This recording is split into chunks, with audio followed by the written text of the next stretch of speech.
We have Rookz today being presented by T Nyce. Can we please give them a round of applause?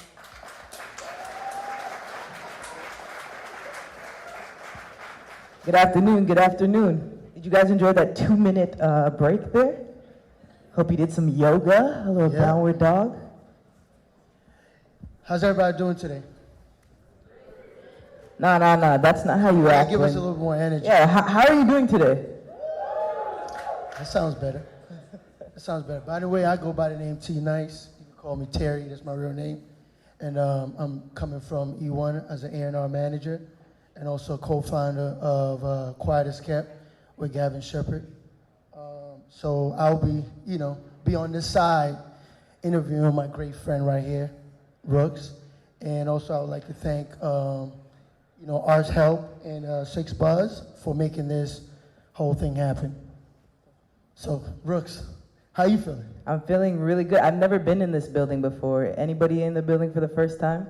It's a blessing when you get to be in a new space and experiencing something dope. So I'm happy. Artwork is up. It's beautiful. It's a good vibe. Right. So, I'd like to start for you to basically just talk a little bit about yourself. Just to give people that don't know, give them a little brief about yourself. So I started in music as a music manager, and I got to listen to Four Corners speaking kind of at a time where we really only had, one big artist at the time, and it was an attractive space to be in because I fell in love with the business administration piece of it and the music management and connecting people. And very quickly I recognized that there was like a gap in Toronto for urban music. And I wanted to close it, so I opened up Sandbox Studios. I don't know if anyone's heard of Sandbox Studios.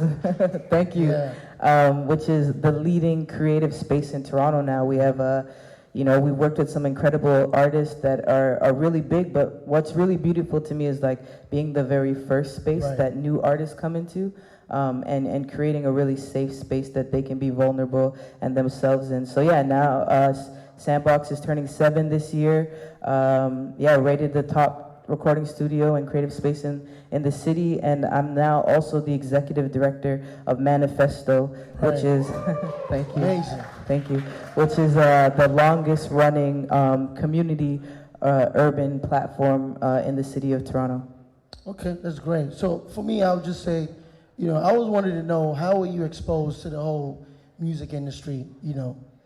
I think I'm a person who I love to like tinker and to think, and I wasn't really so much exposed to the music industry as I was exposed to the lack of the music industry, and feeling like, well, there's not a lot of answers that I can get, and why aren't people asking particular questions? So I think the curiosity and wanting to, when I was listening before, Sophie said that like artists should, the most rewarding thing is to do something that creates opportunities for other people and closes gaps. And for me, that was it. Like, I just saw all of these artists in Toronto who wanted to make music, and there was no one to facilitate the actual way for them to do that, because this is a business, and I think people forget that. And so I wanted to be the person that could actually, I think I fell in love with music management because I saw someone become their truest self. How many people are artists in the room? Yeah? And I remember working with my very first client, and she was kind of miserable, But once you get on stage, it was a different story. I saw like the full version of herself, and I was like, how many people can I do that for? How many people can I introduce to themselves because they have the opportunity to see and live the way that they've envisioned themselves? So yeah, that for me was really like the foundation of why I wanted to do it. Okay, great. Wow. I didn't know about that. I mean, I know you for a long time, but I didn't really know the details of why, you would do that. So my next question will be, basically, what sacrifices did you make? Sacrifices. I don't know if anybody knows my story a little bit in here, but every sacrifice. There's this new song that I've been listening to a lot by Kirk Franklin, and it's, sometimes pain is necessary for change. And I think that sacrifice for me was, I dropped out of high school really early. When I came out, my family didn't necessarily respond to it well, and so I was on my own since I was like 14. And I remember the biggest sacrifice I had made to start Sandbox Studios was I tricked somebody into giving me a really good job. It was like the best paying job I'd had. I was making like $38 an hour. Okay, I had benefits. You know, I had a dog. You know, I got the job. I was like, I'm getting a dog. I can do this. You know, I had an apartment, and so.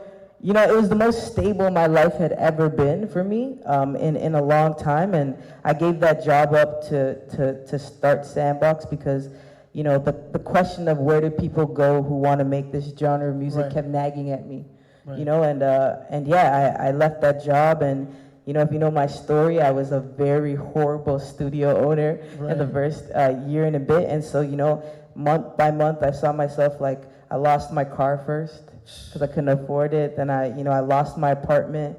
Then I had to move in with some folks, and I was back to couch surfing, which was like really annoying for me. And ended up living in the studio for a couple of years. And it wasn't a studio like, we're not talking about like, you know, studio like, we're talking about 300 square feet, like from here to you in that floral shirt, okay? Not even the back of this room. Like I lived in that, you know. And I remember like clients would come. I had an engineer that worked with me.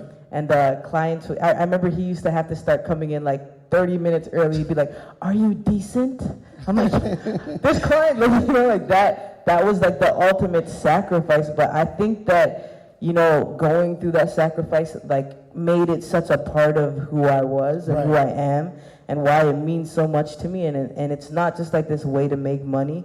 It's actually something that I'm connected to, and I really want other people to feel the intentionality around creating a safe space, especially, you know, hearing everybody's kind of like stories from coming to Sandbox about like how vulnerable they feel they could be there and how much we've transformed their ability to create art for me. Like, it made it so personal. So I'm really glad those sacrifices happened, or I don't think I'd care about it in the way that I do. Right. So with that being said, what is Sandbox? Like, what is it?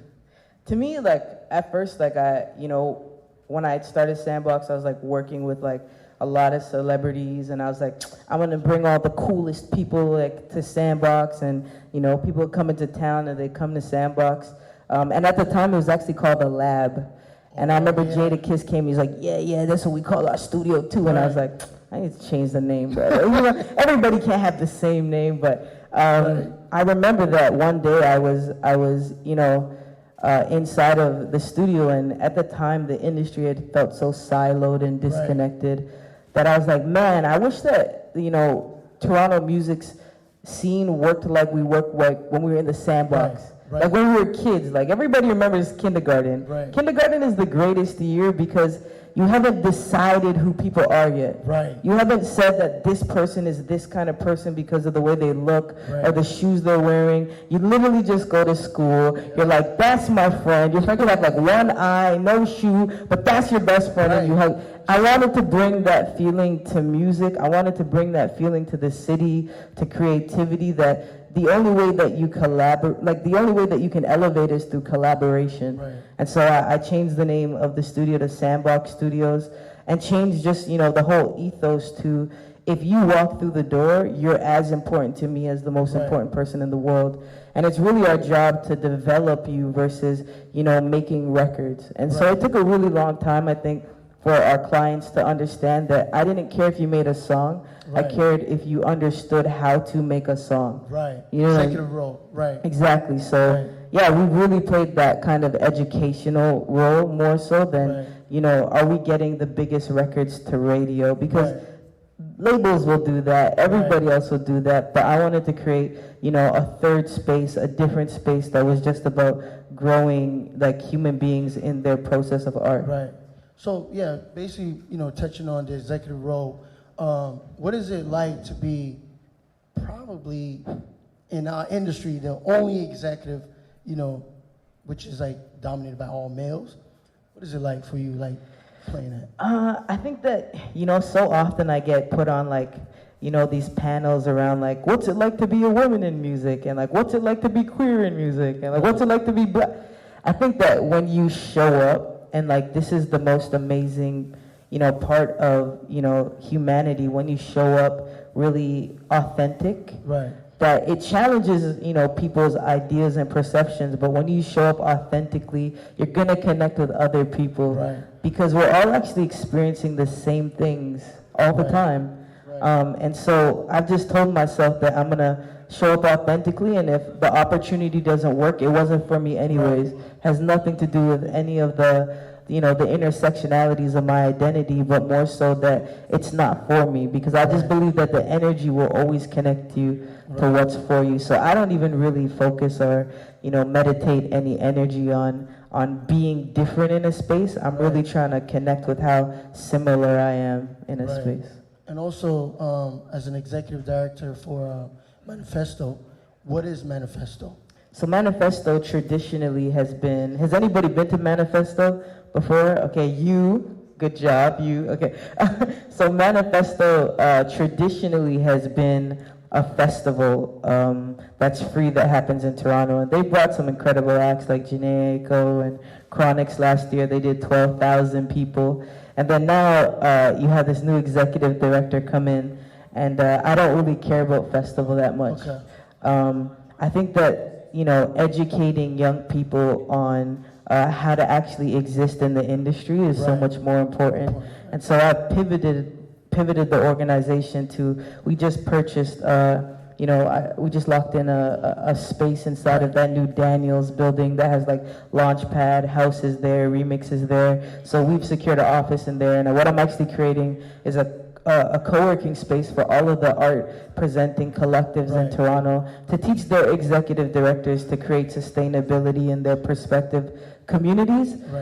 Because it's really dope if artists can create art, and we can always try to encourage artists to go deeper into their practice.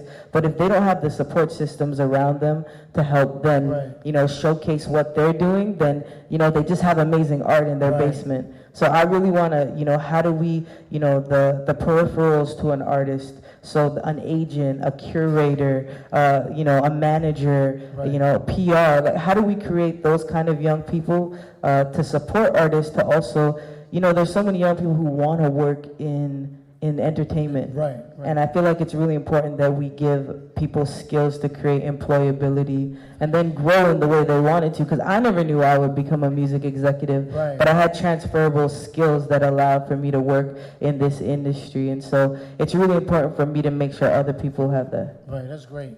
And one thing too I'll say is, just even ask you, what are we lacking in the city? Like, what are we lacking when it comes to this whole music entertainment stuff? I travel a lot, and I think that what we're lacking, we're starting to do, which is really exciting for me, right? It's I think we've always kind of lacked, and Four Corners touched on it a little bit, that we always saw things as outside of ourselves. And so you don't pour into a cup outside of yourself. And so I think that we've always lacked the belief that we could be a premier city, so we didn't build A&Rs, which, shout out to you, T Nyce, for becoming an A&R, from being a producer. Yeah, clap for this. Thank you. We came up in a time where you would never think that you become an A&R. I would never think that I would be doing what I'm doing. And I think that what we're lacking is believing enough that we can obtain these roles and then connect globally. We live in a global world now where you can send an email to an exec in Abu Dhabi and create a relationship and some business opportunity for yourself and for other people. So I really think what we're lacking in Toronto is that system or educational system where we're transferring the knowledge of how to make things happen for yourself in this industry, right? Because where do you go to learn that? You can't intern. You can't intern in Ontario, right? One of the challenges is that a lot of the funding for everything that's art focused in Canada comes from a social impact place. So, a lot of the funding that we get here is violence intervention funding or creative development. It's not from in the States, the music industry is I'm gonna give you $500, you're gonna make this song, make me $20,000. It's just so economic. The return on investment, it's very obvious, it's very upfront. But here, I think that if we had more of that and we were committed to more of an ROI for our artists and what they were creating, we would actually create artists who do, benefit and like profit from being a part of the industry. Right. And my last question, I would say is, how do you see yourself, the Rookz brand? Because you're a success right now. So how do you see yourself, 10 years from now? I think the best kind of life you can live is when you're authentically being you. And 10 years from now, if I'm still able to share my story and to teach other people what I like, to me it's like cyclical. Like I should learn something and teach somebody something, and then when I'm teaching them something, I'm learning something. And 10 years from now, I just want to be doing that. I think a lot, like, I'm gonna age myself. I'm 30, and I think when I was 20 and I was around, all the celebrities, and I had this idea of like, I'm gonna do this, and like, I'm gonna go there, and now I've just learned that your spirit already knows. Right. Like, and if you trust your spirit and you walk through doors as yourself, you're planting a seed that you don't even know you're gonna harvest. So I just really take it day by day, and I just try to be the best person I could be in that day. And 10 years from now, I just really hope to be sharing even more information, even more resources, hiring even more young people on a bigger scale, like just scaling up to help. That's it. And I hope 10 years from now you'll be running one of the companies. Well, I'm gonna run. Actually, I'm very serious about running for mayor as well. That's my political engagement and my commitment. Yeah, my commitment to the city. We talk about where you don't see yourself. If you're not making the menu, you're on the table. And so it's really important that in spaces you don't see yourself in, that you challenge yourself. I think that's one thing, if I can leave anybody with anything, what you're complaining about, you have the opportunity to change by injecting yourself into the system you're frustrated with. Right. And so, that's just what I want to continue to do, is to like disrupt from a space of love. Right. It's amazing. Isn't she amazing? Amazing, man.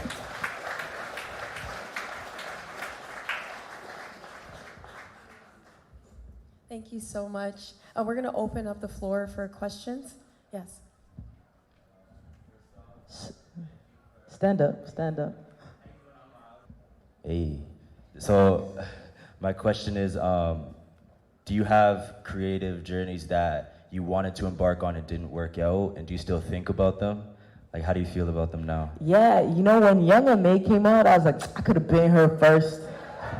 I could have done that first. Like, I think that what my intrigue in music had always been that I write, like and I think that as artists, that's like a skill that we have to understand that our skills like can be used in different ways. So I like to think, and so I write a lot, and so I can write songs, and I wanted to be a rapper, and that was something that I'd wanted to do for so long. And I feel like a lot of the things that I wanted to do was because that's the only exposure I'd seen. I'd only seen somebody, like writing and then like saying and expressing their thoughts through rap at the time when I was growing up. So I think one of the things that, I would love to do is explore my own creativity in the sense of, working on the business side of it. My team knows, and my assistants here, shout out Kish, who's here in the front row. My team knows that, when the studio closes down, and I hear a beat, I'm in Nyce, we're about to make a record. I'm in there because it's really important for me to just like express myself. And I can't draw to save. I can't even make a circle. So when I look at this stuff, I'm like, man, all my circles look like half triangles. Like they start off good and then it's just a line. But yeah, I draw, and like I just try to do things that express my creativity. But one of the things about being a creative is you do have to grow yourself in your discipline. And so when I see this, I'm like, this person took time to grow their discipline. And so for me, I'm trying to do that. I would love to write a book one day. I think that's the way that now I see my art and my creativity as a writer. I don't know if anybody in here follows me on Instagram. I have the longest captions of life. I know they're so annoying, but for me, that's the way that I can creatively express what I'm thinking. So that's kind of the journey I would love to go on next.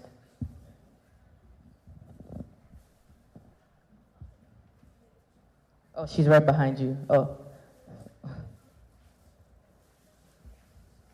What up, Rookz? What up? Okay, I just want to say this. Okay, T Nyce is my boy, told me about this, but I want to say I spoke some things into the universe and they appeared, quote, Nipsey, rest in peace. I've been wanting to be in your presence for a while. I see a lot of myself in you. Thank you.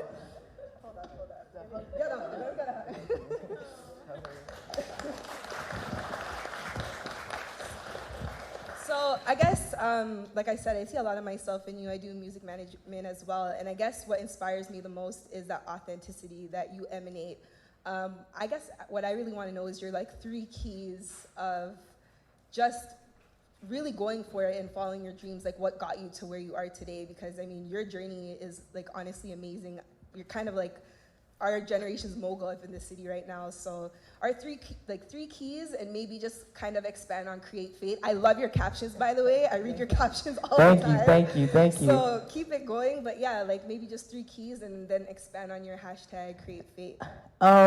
You know, I think that one of the most interesting things for me about my music career was that I had attained a lot of success really quickly, and it never made me feel good. Like, I was working in music, I was working with some incredible people, but it didn't excite me. I didn't wake up in the morning and go, man, I'm really excited to have this conversation or do this thing. And I think achieving that like so young and not feeling good about it, I was the person who decided to take a hiatus and not be a music manager. It wasn't like I was like something, I just didn't like it, you know. And I think, you know, coming out as like, you know, queer at 14 and then being out of my house taught me that being authentically you sometimes comes with consequences and things that people might not understand. And so I learned very early on, like, to say no to what doesn't make me feel good. And so that's the first thing. I think that, you know, when I go through the world, I'm constantly like listening to my own energy. And I think I want us all to do something really quickly right now. So just like clear your energy for a second, take a deep breath. And I want you, without moving your mouth, to say hello. So right now, say hello to yourself. Did you hear your voice in your head? Who was that? Right? Like, I'm constantly thinking to myself, like, who is that person that's speaking to me? And I need to know that person the best. Because as you walk through your day and, like, you know, you see somebody and you're in a bad mood, like, my person is so strong now because I listen to them and I've cultivated a relationship with that voice that, like, I might walk through a door with, like, some, like, aggression, and my voice is like, why are you gonna ruin that person's day? Like, you know, like, I think I'm just, like, constantly, like, living my life, but also analyzing my life at the same time. Like, I'm processing my experience in the world while I'm experiencing it. And I think that that's really allowed me to remain authentic. So that, like, yeah, when I'm rude to somebody, I know that I'm being rude and then apologize. You know what I mean? Like, I just think that getting to know yourself, like, people are constantly being told, like, read this book or listen to this podcast, talk to yourself, spend time with yourself, recognize your pain points and where, like, you manifest that in the world. Like, I just am constantly trying to get to know Rookz more so that I can share the better version of myself with other people and check myself. So, you know, that comes from, like, different practices. One of the key things for me is, like, managing who's around me and who gets my ear, because those people pour into your spirit and your soul. And so if you wake up in the morning and somebody's like, yo, did you see what's on the shade room? Yeah, you can't call me in the morning. You can't call me anymore. And, like, that sounds horrible, but I'm so real about I need good energy around me, because good energy, like, you know, in the Bible it says where 2 or 3 are gathered, God is there. And whatever your perception of God is the fact that it's energy. And so I need the 2 or 3 people that are creating God for me to have the same energy as me. So, you know, managing people, talking to myself, you know. And a third one, it's gonna sound but drinking water and taking vitamins. I know, honestly, it sounds crazy, but vitamins and making sure your body is nourished. Imagine if, like, you know, everyone, like, I always think of my body like a spaceship and a car, but, like, if I'm deficient vitamin C or B, how does that impact my personality? I don't think people realize, like, how much, like, taking care of our bodies takes care of everything else. So, you know, I really try to have a good practice with this, because this is what you see and this is how you experience me. And so, yeah, take care of your mind, take care of your spirit, take care of your body, and you'll be good to go.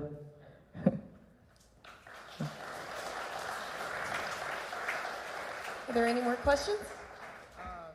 So you mentioned, like, you don't like to acknowledge, not that you don't like to acknowledge your identity, but being, like, Black, queer, and a female.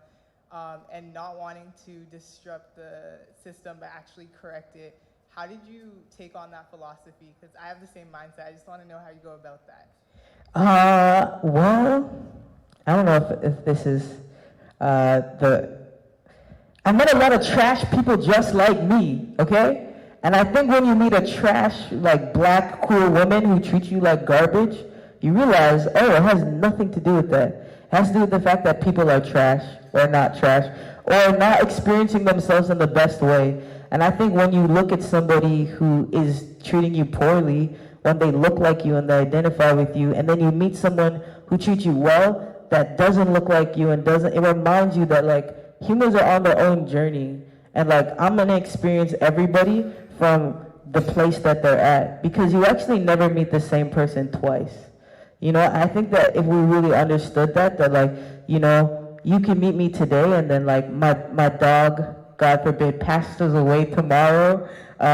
You know, I'm not going to be the person on that day that you met the day before, because I'm experiencing something differently. And I think just like understanding that about all human beings, and even being forgiving of the people that have treated me poorly, like just like let that person be them in that moment, despite all of the other stuff. And I just think like wanting to connect energy and spirit to spirit, like I can't get caught up in all that other stuff. And you know, even people sometimes, like we have to be patient with people because they've been programmed to be caught up in all that other stuff. And so the best deprogrammer is actually like love and being authentic, because when you show up and somebody's ignorant and then you're kind to them, it checks their ignorance more than anything else you can do. They go to bed that night and they're like, damn, I really hate gay people, but Rookz is so cool. Like, you know, like what is going, you know, that's how, and so that really just brought me to the place of also like, we're curious by nature. Human beings are curious. You can see it so much with children, you know, and like, if you allow somebody the space to be curious with their own ignorance, they'll ask you questions. And I think that's like the greatest blessing of life, when somebody says something crazy and wild to me, like, wow, like, I don't know, black people spoke like you. I don't get upset. I'm like, wow, this is such an amazing moment that you're so vulnerable right now that you could share this with me. And it's always your perspective and your paradigm, because then we can have a conversation that checks your narrative and your pre-programming. So for me, it's always like, you know, I might not become super rich or successful or famous, but you know, the memories and connections that I leave with people, I think are like the most important ways that I'm gonna leave my legacy on this planet. So, yeah.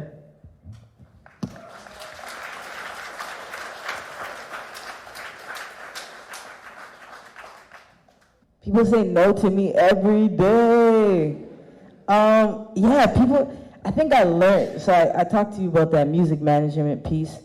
People were saying yes to me and I was unhappy, you know, and I think that it's not what, like, we're always so excited to get yeses in life, but it's not just what you say yes to in life that puts you on your journey, it's what you say no to, right? And so I think when I got comfortable with saying no, I got comfortable with people saying no to me, so that I could understand that just like I'm not for some people as well. I'm not, you know, I've been single for 1.5 years after coming out of a 6-year relationship. And the other day, I asked somebody to dinner face to face. I'd never done this before. I was like watching way too much Friends. And, you know, I was like, I can't be Ross forever, you know? And so, you know, I just quickly and blurry, I was like, hey, would you like to go to dinner with me? And she's like, no. I was like, okay. And I was like, you know, it was like, rejection is so important because it reminds you that you're still alive. Like, am I never gonna have dinner again? Like, I had dinner right away. I was like, shoot, okay, like, I don't have to pay for one. That's good. You know?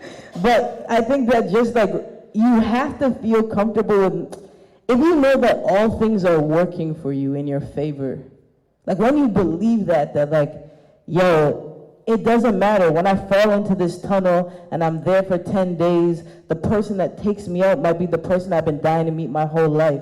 So I had to be in the tunnel for 10 days. I have to fall into this hole. Like, I think if you really just believe that all things are working in your favor, you appreciate the no so you can get to your path quicker.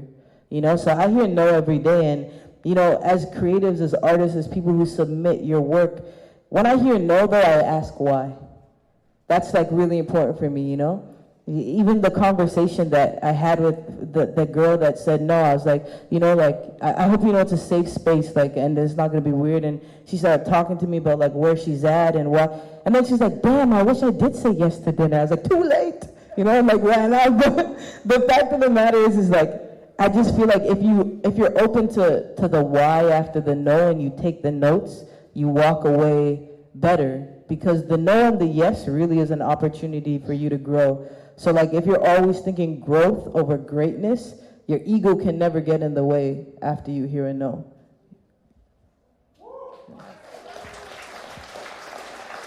We just want to thank Rookz and T Nyce for spending time with us. Rookz, your spirit is beautiful, and I think a lot of your words resonated with many of us today. And we wish you continued success in your career. And T Nyce, thank you so much for sharing your positivity and your kindness here as well. All the best to you.